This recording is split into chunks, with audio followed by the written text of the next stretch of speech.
आज मैं बात करने जा रहा हूँ महान गणितज्ञ श्रीनिवास रामानुजम की। तो चलिए शुरू करते हैं। कुंभकोणम तमिलनाडु के तंजावुर जिले में एक छोटा सा कस्बा है। यह कावेरी नदी कू के किनारे पर बसा हुआ है। कावेरी को दक्षिण की गंगा कहा जाता है। कावेरी का समूचा तट उपजाऊ धान के खेतों, आम के बगीचों और नारियल के वृक्षों से सजा हुआ है। कुंभकोणम मंदिरों के नगर के रूप में सुप्रसिद्ध है। इस नगर की लगभग प्रत्येक गली में एक मंदिर है। शिव, विष्णु, कृष्ण, गणेश, हनुमान, दुर्गा तथा अन्य देवी देवताओं के मंदिर। कुंभकोणम की प्राकृतिक सुषमा और मनुष्यों द्वारा निर्मित कलात्मक सौंदर्य दोनों कल्पनाशील प्रतिभा को प्रेरित करने वाले हैं। ऐसी प्रतिभाओं में से एक रामानुजम थे, जिन्होंने 30 वर्ष की आयु होने से पहले ही एक गणितज्ञ के रूप में संसार भर में ख्याति प्राप्त कर ली थी। रामानुजम का जन्म 22 दिसंबर 1887 को इरोड में हुआ था। उनके पिता श्रीनिवास कुंभकोणम में कपड़े की एक दुकान पर मामूली से मुनीम थे। रामानुजम जब स्कूल जाने लगे तब श्रीनिवास अपने थोड़े से वेतन में बेटे के लिए पुस्तकें नहीं खरीद सकते थे, परंतु रामानुजम को अपनी पढ़ाई के लिए बहुत सी पुस्तकों की आवश्यकता ही न थी। जब वे 5 वर्ष के थे तभी से खेलों में उनकी गहरी रुचि जाग गई थी, मगर वे खिलौनों से नहीं, गणित के अंकों से खेलते थे और उनके खेल होते थे जोड़, घटाव, गुणा और भाग। उनके इन खेलों में बहुत सी संख्याएं होती थीं। वह बहुत सारे अंकों वाले कठिन प्रश्नों को आश्चर्यजनक फुर्ती से हल कर डालते थे। रामानुजम अपनी असाधारण योग्यता के कारण स्कूल में बहुत लोकप्रिय हो गए थे। उनके सभी मित्र अंकगणित और बीजगणित के जटिल प्रश्नों को हल करने में उनकी सहायता लेते थे।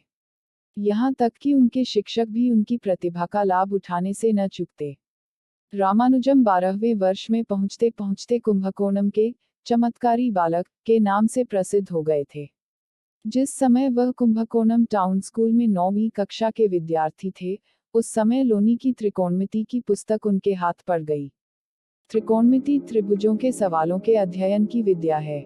वह जैसे जैसे एक के बाद एक समस्याएं अपने आप हल करते चले गए, वैसे वैसे इस पुस्तक ने उनकी कल्पना शक्ति को घोषित किया। रामानुजम की प्रतिभा पर आसानी से विश्वास नहीं होता था। उसकी चर्चा सहज ही नगर में फैल गई। प्रतिदिन सवेरे और शाम जिज्ञासु और शंकालु दोनों ही प्रकार के लोग इस चमत्कारी बालक को देखने और तरह तरह के प्रश्न पूछकर उनकी प्रतिभा को परखने के लिए श्रीनिवास के घर पर इकट्ठे होने लगे। इससे पिता के मन में चिंता उत्पन्न हुई। श्रीनिवास गणित के बारे में स्वयं कुछ न जानते थे। उन्होंने बेटे से कहा कि यह बकवास एकदम बंद कर दो। रामानुजम जब 17 वर्ष के हुए तब तक सब कुछ ठीक ठाक चलता रहा। दिसंबर 1903 में उन्होंने उच्चतर माध्यमिक परीक्षा पास की। वह तब तक तरुण प्रतिभा के रूप में विख्यात हो चुके थे, अतः सभी ने आग्रह किया कि उन्हें कॉलेज में भर्ती होना चाहिए। लेकिन उनके पिता इस बारे में उदासीन थे। वह चाहते थे कि उनका बेटा परिवार को आर्थिक सहारा देने के लिए कपड़े की दुकान में नौकरी करे। श्रीनिवास के पास रामानुजम को पढ़ाने के लिए कॉलेज का शुल्क चुकाने भर के भी पैसे न थे। सौभाग्यवश कुंभकोणम कॉलेज ने गणित में रामानुजम की असाधारण प्रतिभा को देखते हुए उन्हें एक छात्रवृत्ति प्रदान की। इसके साथ ही कठिनाइयां उत्पन्न होनी शुरू हो गईं। कॉलेज में रामानुजम गणित के अध्ययन में ऐसे तल्लीन हो गए कि उन्होंने अन्य विषयों की उपेक्षा कर दी। इसका स्वाभाविक परिणाम यह हुआ कि वह कॉलेज की पहले वर्ष की परीक्षा में उत्तीर्ण नहीं हो पाए और उनकी छात्रवृत्ति छिन गई। रामानुजम के स्वाभिमान को इससे बहुत ठेस लगी और वह घर से भाग गए। लेकिन कुछ सप्ताह तक इधर उधर भटककर और भूख प्यास से तंग आकर वह घर लौट आए। कॉलेज के प्रिंसिपल ने विशेष अनुग्रह के तौर पर इस आशा में उन्हें फिर से उनकी कक्षा में भर्ती कर लिया कि इस बार वह सभी विषयों का अध्ययन करेंगे और अच्छे परिणाम लाएंगे। दुर्भाग्य ने उनका पीछा नहीं छोड़ा। कक्षा में उनकी हाजिरी कम हो गई और वे 1905 की वार्षिक परीक्षा में नहीं बैठ सके। इस बार वे कुंभकोणम छोड़कर किस्मत आजमाने के लिए मद्रास चले गए। वहां 1906 में वह पचप्पा कॉलेज में प्रवेश पाने में सफल हो गए। स्थान परिवर्तन तथा मद्रास जैसे बड़े शहर में कठोर जीवन दशाओं के कारण रामानुजम परेशान हो गए। वह गंभीर रूप से बीमार पड़ गए और घर लौट आए। घटनाक्रम जिस तरह चल रहा था उससे वह बहुत निराश हुए और उन्होंने उच्चतम शिक्षा की आशा छोड़ दी। उनके सद्भावनापूर्ण मित्रों ने उनसे एक बार फिर कोशिश करने का आग्रह किया। वह 1907 में विश्वविद्यालय की परीक्षा में प्राइवेट परीक्षार्थी के रूप में बैठे और बुरी तरह फेल हुए। अचरज की बात यह है कि बार बार विफलता के बावजूद गणित के अध्ययन की कामना उनके मन में प्रबल होती चली गई। रामानुजम अपने पिता पर भार नहीं बने रहना चाहते थे, अतः उन्होंने नौकरी करने का फैसला किया। मगर उन दिनों स्नातक हुए बिना नौकरी पाना असंभव सा ही था। ऐसी स्थिति में उनके पिता का परेशान होना स्वाभाविक ही था। उनका सोचना था कि रामानुजम ने तो कॉलेज में पहले वर्ष की पढ़ाई भी पूरी नहीं की है, अतः उन्हें कोई अच्छी नौकरी मिलने का प्रश्न ही नहीं उठता। वह इस दहकत स्थिति के लिए बेटे को झिड़कते रहते थे। बाद में श्रीनिवास ने सोचा कि शायद विवाह उनके बेटे के गणित संबंधी उन्माद को दूर कर सके। अविवाहित जीवन ही काफी मुश्किल हो रहा था, ऊपर से रामानुजम पर पत्नी भरण पोषण का भार भी आ पड़ा। अंततः 1912 में रामानुजम को 25 रुपये मासिक वेतन पर मद्रास नगर के पोर्ट ट्रस्ट के कार्यालय में निम्न श्रेणी लिपिक का पद मिल गया। यह वेतन रामानुजम और उनकी पत्नी के लिए काफी तो न था, परंतु इस नौकरी ने उन्हें कष्टदायी स्थिति से उबार लिया। इससे उनके पिता को संतोष हो गया। इससे भी अधिक यह कि श्रीनिवास का बेटे को झिड़कना और यह कहकर डांटना तो बंद हुआ कि वह व्यर्थ की गणनाओं और अंकों की जादूगरी पर समय गंवा रहा है। ऐसा प्रतीत होता था कि लंबे समय से पीड़ित रामानुजम का भाग्य उदय हो रहा है। आश्चर्यजनक परिस्थितियों में एक अंग्रेज उनकी सहायता के लिए सामने आया, जो इस तरुण भारतीय के समान ही शुद्ध गणित के पीछे दीवाना था। शुद्ध गणित का लक्ष्य पूर्णांकों की समस्याओं का निर्माण और उनका हल खोजना, जिन्हें इंटीग्रल्स कहा जाता है। पोर्ट ट्रस्ट के अध्यक्ष सर फ्रांसिस स्प्रिंग कैम्ब्रिज विश्वविद्यालय में गणित का अध्ययन कर चुके थे। उन्होंने जब रामानुजम की नोटबुकों में कुछ मौलिक गणितीय प्रमेय और साध्य देखे, तो उन्हें तुरंत यह महसूस हुआ कि उनका क्लर्क उच्च कोटि का प्रतिभाशाली व्यक्ति है। सर फ्रांसिस के मन में रामानुजम को पराकोटि की न सही कम से कम एक नई और उच्च कोटि की प्रतिभा घोषित करने में तनिक भी हिचकिचाहट नहीं हुई। उन्होंने रामानुजम को मद्रास विश्वविद्यालय से शोध छात्रवृत्ति दिलाने की कोशिश की, मगर वह विफल हो गए। उसी समय 25 फरवरी 1913 को भारतीय मौसम विभाग के अध्यक्ष डॉक्टर गिलबर्ट वाकर मद्रास बंदरगाह की ज्वार वेधशाला के कार्य का अवलोकन करने के लिए मद्रास पधारे। डॉक्टर वाकर इंग्लैंड की रॉयल सोसाइटी के फेलो और अपने आप में एक प्रख्यात गणित शास्त्री थे। पोर्ट ट्रस्ट के अध्यक्ष सर फ्रांसिस ने इस विशिष्ट अतिथि को रामानुजम की उपलब्धियों से परिचित कराया। डॉक्टर वाकर ने बाद में रामानुजम के बारे में इस प्रकार लिखा, एक ठिगना गंवार अपरिष्कृत हट्टा कट्टा व्यक्ति एक नोटबुक बगल में दबाए कमरे में घुसा। उसकी दाढ़ी बड़ी हुई थी और उसकी खास पहचान थी उसकी चमकदार आंखें। डॉक्टर वाकर पर गणित के क्षेत्र में रामानुजम के मौलिक कार्य का प्रभाव पड़ा। उन्हें ऐसा महसूस हुआ कि विज्ञान के लिए रामानुजम की गणितीय शोध की नई चिंतनधारा युग निर्माणकारी सिद्ध हो सकती है। डॉक्टर वाकर ने सुझाव दिया कि रामानुजम के कार्य के मूल्यांकन के लिए ट्रिनिटी कॉलेज कैम्ब्रिज में गणित विभाग के अध्यक्ष प्रो G.H. हार्डी सबसे उपयुक्त रहेंगे। वह रामानुजम के भविष्य की संभावनाओं के बारे में भी उपयुक्त राय दे सकते हैं। उन्होंने रामानुजम से कहा कि वे प्रो हार्डी से तुरंत संपर्क करें। डॉक्टर वाकर ने अपनी ओर से पहल करके मद्रास विश्वविद्यालय के कुलपति से रामानुजम के लिए शोध छात्रवृत्ति देने की जोरदार सिफारिश की। इस सिफारिश का विश्वविद्यालय सिंडिकेट के उन सदस्यों ने विरोध किया, जो नियमों का कड़ाई से पालन किए जाने के हिमायती थे। उन्होंने इस तरह के अनुदान पर तकनीकी आपत्तियां उठाई। उनका कहना था कि विश्वविद्यालय के नियमानुसार छात्रवृत्ति के लिए M.A. की डिग्री आवश्यक है। कुलपति अंग्रेज था। उसकी समझ में यह बात आ गई कि डॉक्टर वाकर की यह राय सही है कि रामानुजम का मामला असाधारण है, अतः असाधारण तरीके से ही हल किया जाना चाहिए। कुलपति ने सिंडिकेट के सदस्यों से कहा कि विश्वविद्यालय का लक्ष्य शोध को प्रोत्साहन देना है। उन्होंने यह भी कहा, हमारे सामने एक ऐसा उम्मीदवार है जिसकी असाधारण शोध क्षमता सिद्ध हो चुकी है। यदि विश्वविद्यालय ने शोध को बढ़ावा देने की दृष्टि से रामानुजम का उपयोग नहीं किया तो वह अपने कर्तव्य से च्युत हो जाएगा।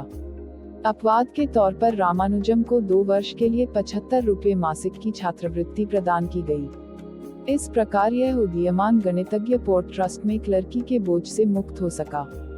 मई 1913 में वह शोध छात्र के रूप में मद्रास विश्वविद्यालय में दाखिल हुए। रामानुजम को वांछित सुविधा प्रदान की गई। वह आर्थिक चिंताओं से मुक्त होकर उच्चतर गणित की साधना में तल्लीन हो गए। रामानुजम ने शीघ्र ही तब सबसे पहले कैम्ब्रिज विश्वविद्यालय में प्रो. हार्डी को पत्र लिखा तथा उसके साथ 120 प्रमेय और सूत्र भेजे। इन्हें पढ़कर प्रो. हार्डी रामानुजम की गणित संबंधी प्रतिभा पर चकित रह गए। उन्होंने तुरंत निश्चय कर लिया कि रामानुजम को कैम्ब्रिज बुलाया जाए और मद्रास विश्वविद्यालय को यह सुझाव भेज दिया। अब तो विश्वविद्यालय के सिंडिकेट ने रामानुजम के लिए 2 वर्ष तक 250 पाउंड वार्षिक की समुद्रपारीय छात्रवृत्ति और इंग्लैंड में कैम्ब्रिज तक जाने का खर्च देना मंजूर कर लिया। घटनाक्रम के इस अनायास मोड़ पर रामानुजम प्रसन्न थे। उन्होंने तो स्वप्न में भी न सोचा था कि उन्हें कैम्ब्रिज विश्वविद्यालय में गणित के सर्वोच्च विद्वान के पास अध्ययन और काम करने का अवसर मिलेगा। मद्रास पोर्ट ट्रस्ट कार्यालय में एक अपरिचित क्लर्क से वह प्रतिष्ठित कैम्ब्रिज विश्वविद्यालय में विशिष्ट शोधार्थी के पद पर जा पहुंचे। इसी समय रामानुजम के सिर पर एक अप्रत्याशित बाधा मंडराने लगी, जिसका सामना रामानुजम को ही करना था। उनके कट्टरपंथी पिता और परिवार के मन में यह चिंता उत्पन्न हो गई कि उनका बेटा इंग्लैंड में ऊंची भारतीय ब्राह्मण जाति का कर्मकांड निभा पाएगा या नहीं। उन दिनों कट्टरपंथी हिंदू ब्राह्मणों द्वारा जाति बहिष्कार के भय से पौराणिक हिंदू विदेश नहीं जाते थे। रामानुजम ने अपने माता पिता को विश्वास दिलाया कि वह इंग्लैंड में अपने प्रवास के दौरान हर परिस्थिति में अपने धार्मिक कर्मकांड का पूरी निष्ठा से पालन करेंगे। शायद इस वचन को दृढ़ता प्रदान करने की खातिर रामानुजम को इंग्लैंड यात्रा के लिए देवी आशीर्वाद रहस्यात्मक ढंग से प्राप्त हुआ। एक दिन सवेरे ही रामानुजम की माताजी ने घोषणा की कि पिछली रात उन्होंने एक स्वप्न देखा है, जिसमें उन्होंने अपने बेटे को विख्यात यूरोपीय जनों के बीच एक बड़े हाल में बैठे हुए देखा। उन्होंने यह भी कहा कि परिवार की संरक्षिका नमक्कल की दुर्गा देवी ने उन्हें आदेश दिया है कि वह अपने बेटे को इंग्लैंड जाने और अपने जीवन का उद्देश्य पूरा करने के लिए पूरे मन से समर्थन प्रदान करें। रामानुजम ने अपने माता पिता को जो वचन दिया था, वह इस आशीर्वाद के बाद उनके लिए अत्यंत पवित्र बन गया। कैम्ब्रिज में शोध करते समय रामानुजम पूरी तरह शाकाहारी बने रहे। वह जब तक कैम्ब्रिज में रहे अपना भोजन स्वयं बनाते रहे। रामानुजम ने एक स्नेहिल पुत्र की तरह मद्रास विश्वविद्यालय के अधिकारियों से प्रार्थना की कि उनकी छात्रवृत्ति में से विश्वविद्यालय उनके माता पिता को 100 रुपये मासिक देता रहे। अपने कट्टरपंथीपन के बावजूद रामानुजम विश्वविद्यालय और स्थानीय समाज में सब लोगों के साथ मुक्त रूप से मिलते जुलते थे। वे असामान्य सौजन्य और मैत्री के धनी थे। प्रो. हार्डी ने इस बारे में बाद में लिखा था, रामानुजम ऐसा आदमी था जिसकी संगति में आनंद का अनुभव होता था। उसके साथ चाय पीते हुए गणित जैसी गंभीरता के साथ ही राजनीति की चर्चा भी की जा सकती थी। भारत में उनको बहुत से लोग प्रेरित मूर्ख अथवा मनोवैज्ञानिक दृष्टि से संकी मानते थे, परंतु वैसा कुछ न था। वह एक विवेकी पुरुष और साथ ही एक महान गणितज्ञ भी थे। रामानुजम इंग्लैंड में केवल 5 वर्ष से कुछ कम समय तक ही रह पाए, लेकिन इस शो अवधि में भी उनके स्थायी महत्व के कोई 21 विद्वतापूर्ण निबंध प्रकाशित हुए। इंग्लैंड और यूरोप के प्रख्यात विद्वानों का मत है, इन निबंधों में शुद्ध गणित की ऐसी आश्चर्यजनक मौलिकता का दर्शन होता है, जिसकी बराबरी ब्रिटेन और यूरोप के गिने चुने गणितज्ञ ही कर सकते हैं। बीजगणितीय सूत्रों और अनंत श्रृंखलाओं की परारचना इंटीग्रल्स में पूर्णांक के क्षेत्र में उसकी गहरी पैठ को विशेषतः अनुपम माना गया। प्रो. हार्डी के शब्दों में, रामानुजम में स्मृति और परिकलन कैलकुलेशन की शक्ति के साथ अपनी निजी प्राकल्पना के वर्गीकरण की शक्ति का ऐसा संयोग हुआ, जिसे देखकर आश्चर्य होता था और जिसने उन्हें अपने जमाने में बेजोड़ बना दिया था। रामानुजम के मन में अंकों के प्रति विशेष आकर्षण था। अंकों की विशिष्ट व स्वाभाविक विलक्षणताओं के बारे में उनकी स्मृति रहस्यात्मक थी। एक विद्वान ने लिखा है कि प्रत्येक धनात्मक पूर्णांक रामानुजम का व्यक्तिगत मित्र बन गया था। इस कथन की सत्यता एक दिलचस्प घटना से सिद्ध होती है। जिन दिनों रामानुजम इंग्लैंड के एक अस्पताल में बीमार पड़े थे, प्रो. हार्डी उन्हें देखने गए। विनोद के अंदाज में उन्होंने रामानुजम से कहा कि वह जिस टैक्सी में आए उसका नंबर -1729 बहुत उबाने वाला था। रामानुजम यह सुनते ही उठकर बैठ गए और बोले, नहीं नहीं, यह संख्या तो जरा भी उबाने वाली नहीं है। इसके विपरीत यह एकमात्र ऐसी संख्या है जो दो भिन्न रूपों में दो घनमूलों का योग है। उन्होंने कागज का एक टुकड़ा लिया और पेंसिल से उस पर तुरंत लिख डाला 1091,729 और 12,12 -1729। उन्होंने अपना मंतव्य सिद्ध कर दिखाया। इसके अतिरिक्त और कोई संयोग संभव ही नहीं है।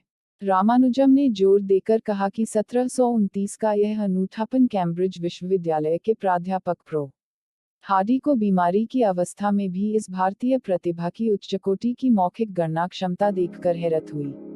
रामानुजम की अनूठी प्रतिभा को शीघ्र ही विशेष मान्यता प्राप्त हो गई। 1918 में उन्हें रॉयल सोसाइटी ऑफ इंग्लैंड का फेलो बनाकर सम्मानित किया गया। इसके शीघ्र बाद ही वह उसी ट्रिनिटी कॉलेज के फेलो चुने गए जिसमें वह प्रो हार्डी के विद्यार्थी रहे थे। स्वयं इंग्लैंड में भी यह सम्मान पाने वालों की संख्या बहुत कम है। किसी भारतीय को तो यह सम्मान पहली बार मिला था। उस समय रामानुजम केवल 30 वर्ष के थे। उच्चकोटि के इन सम्मानों ने उन्हें कठोर परिश्रम के लिए प्रेरित किया, जिसके कारण उनका स्वास्थ्य चौपट हो गया। उन्हें अस्पताल में भर्ती कराया गया, परंतु वह वहां भी गणित की समस्याएं हल करते रहे। बाद में जब पता चला कि उन्हें क्षय रोग हो गया है, तब यह सोचकर कि भारत की गर्म जलवायु शायद निरोग कर दे, उन्हें भारत लौटने की सलाह दी गई। कैम्ब्रिज में रामानुजम जब बीमार पड़े तब की एक घटना प्रतिभाशाली पुरुष की उस नम्रता और दमशून्यता का परिचय देती है, जो प्रतिष्ठा और ख्याति से भी मलिन नहीं हुई। इस घटना का उल्लेख प्रो हार्डी ने किया है। उन्होंने रामानुजम को जब यह बताया कि ट्रिनिटी कॉलेज का फेलो होने के उपलक्ष्य में वह प्रतिवर्ष 250 पाउंड पाने के अधिकारी हो गए हैं, तब रामानुजम एकदम परेशान होकर बोले, क्या मैं इसका अधिकारी हूँ? इस खराब स्वास्थ्य को लेकर मैं इसका बदला कैसे चुका पाऊंगा? प्रो हार्डी ने रामानुजम को दिलासा देते हुए कहा, तुम तो पहले ही बहुत कुछ कर चुके हो। तुमने जितना कार्य किया है, उसके बदले में तुम इससे कहीं अधिक राशि के पात्र हो। वास्तव में 1918 में रामानुजम की निश्चित वार्षिक आय 500 पाउंड हो गई थी, जिसमें से 250 पाउंड कैम्ब्रिज विश्वविद्यालय से मिलने लगे थे और 250 पाउंड मद्रास विश्वविद्यालय की ओर से पहले ही स्वीकृत थे। उन्हें यह राशि अधिक लग रही थी। वह यह मानते थे कि वस्तुतः व्यक्तिगत आवश्यकताओं से अधिक धन सामाजिक हित की दृष्टि से न्यास कोष ट्रस्ट फंड के रूप में ही स्वीकार किया जा सकता है। इसी आस्था के आधार पर रामानुजम ने 1919 में लंदन नर्सिंग होम से मद्रास विश्वविद्यालय के अधिकारियों को लिखा, 500 पाउंड की धनराशि मेरी आवश्यकताओं से कहीं अधिक है, अतः मेरी प्रार्थना है कि इंग्लैंड में होने वाले मेरे व्यय के भुगतान के पश्चात शेष राशि का उपयोग शैक्षणिक कार्यों, विशेषतः गरीब और अनाथ बच्चों की फीस तथा विद्यालयों में पुस्तकों की व्यवस्था पर किया जाए। संवेगात्मक और शारीरिक तनावों के बावजूद रामानुजम ने अपना बौद्धिक जीवन कैम्ब्रिज विश्वविद्यालय के प्रख्यात गणितज्ञों के संग बहुत उत्साह के साथ बिताया। अनुकूल गणितमय वातावरण के कारण उनके मस्तिष्क में जो विशिष्ट सक्रियता उत्पन्न हो गई थी, शायद वह उनके शरीर का उनकी सामर्थ्य से अधिक शोषण करती रही थी। इंग्लैंड के नर्सिंग होम में उच्च कोटि की चिकित्सा के बावजूद रामानुजम की स्थिति में किंचित भी सुधार नहीं हुआ। उनका क्षयरोग जब उग्र हो गया, तो वह फरवरी 1919 में और भी खराब कर दिया। भारत के लिए रवाना हो गए। मद्रास पहुंचते पहुंचते लंबी समुद्र यात्रा ने उनके स्वास्थ्य को रामानुजम तमिलनाडु में 9 महीने तक इस आशा में अनेक स्थानों पर रहे कि शायद किसी जगह उनके स्वास्थ्य में सुधार दिखाई पड़े, परंतु कहीं कोई लाभ न हुआ तो वह जनवरी 1920 में विशेषज्ञों की देखरेख में गहन चिकित्सा कराने के विचार से मद्रास लौट आए, जहां 26 अप्रैल 1920 को 32 वर्ष की अल्पायु में वह संसार से चल बसे। उनकी मृत्यु से भारत और इंग्लैंड में उनके अनेक मित्रों और प्रशंसकों को गहरी वेदना पहुंची। कैम्ब्रिज में उनके निकट सहयोगी और उनके गुरु प्रो हार्डी ने इस अवसर पर खेदपूर्वक कहा, इस संसार में मुझ पर किसी भी अन्य व्यक्ति की अपेक्षा रामानुजम का सबसे अधिक ऋण है। उनके साथ मेरा संपर्क मेरे जीवन की एक रोमांचक घटना है। सच ही है। रामानुजम केवल 32 वर्ष और 4 महीने जिए, तथापि इस शो अवधि में उन्होंने एक प्रतिभाशाली गणितज्ञ के रूप में महान ख्याति अर्जित की। उनकी प्रतिष्ठा तमिलनाडु तक ही सीमित न थी, न ही भारत तक, बल्कि संसार के प्रत्येक कोने में फैल गई, जहां जहां गणित का महत्व समझा जाता था। जब तक मानव जाति की दिलचस्पी गणित में बनी रहेगी, तब तक उनकी ख्याति भी बनी रहेगी। भारत का यह प्रतिभाशाली गणितज्ञ अपने पीछे विश्व भर के लिए अपनी नोटबुकों के रूप में गणित का बहुमूल्य खजाना छोड़ गया, जिनमें उसकी मौलिक गणनाएं और प्रमेय हैं। आज भी उन्हें गणित संबंधी ज्ञान की खान माना जाता है तथा प्रत्येक पीढ़ी को उनका अभ्यास करना होता है। प्रो. हार्डी ने रामानुजम सूत्र की इस प्रकार व्याख्या की है। वह विषयों परंतु वह निर्विवाद रूप से आधुनिक काल के सर्वश्रेष्ठ भारतीय गणितज्ञ हैं। के चयन और उनसे निपटने के मामले में किसी भी नियम से नहीं बंधते। असाधारण प्रतिभा निर्विवाद है। मेरे परिचित गणितज्ञों में वह कुछ रूपों में सबसे अधिक विलक्षण हैं। उनके ज्ञान की सीमाएं भी उनके ज्ञान की गहनता जैसी ही चौंकाने वाली हैं। वह अपने ज्ञान के प्रमेयों को ऐसी व्यवस्था प्रदान कर गए, जो उससे पहले कभी सुनने में नहीं आई थी। विशेषतः उनके तात्विक पक्ष पर संसार के किसी भी गणितज्ञ को रामानुजम जैसा अधिकार न था। गणितीय प्रमाण के बारे में उनके विचार मायावी जैसे लगते थे। उनके सभी हल भले ही वे नए हों अथवा पुराने, सही हों अथवा गलत, अंतर्ज्ञान और आगमिक प्रणाली के मिश्रण में से निकलते थे, जिसका वह कोई सुबद्ध कारण नहीं बता पाते थे। प्रो. हार्डी ने रामानुजम के स्कूल और कॉलेज के दिनों की अनेक बाधाओं का उल्लेख करते हुए कहा, यदि रामानुजम निर्माण के प्रारंभिक वर्षों में ही उच्चतर गणित के किसी सच्चे विद्वान के संपर्क में आ जाते, तो वह और भी बड़े गणितज्ञ बन जाते। जवाहरलाल नेहरू ने अपने ग्रंथ दी डिस्कवरी ऑफ इंडिया में रामानुजम के बारे में लिखा है, रामानुजम का जीवन और उनकी मृत्यु भारत की दशाओं के प्रतीक हैं। हमारे करोड़ों नागरिकों में से चंद को ही शिक्षा नसीब होती है और जिन्हें शिक्षा मिल पाती है, उनमें से अधिसंख्यक के सामने इतने थोड़े से वेतन पर किसी दफ्तर में क्लर्की करने के अलावा दूसरा चारा नहीं होता, जितना कि इंग्लैंड में बेरोजगारी भत्ते के रूप में मिल जाता है। यदि उनके लिए जीवन के द्वार खुल जाएं और उन्हें भोजन तथा जीवन और शिक्षा की स्वस्थ दिशाएं एवं विकास के अवसर मिल जाएं, तो उन करोड़ों में से कितने ही प्रख्यात वैज्ञानिक, शिक्षा शास्त्री, तकनीशियन, उद्योगपति, लेखक और कलाकार बनकर नए भारत और नए विश्व के निर्माण में मदद कर सकते हैं।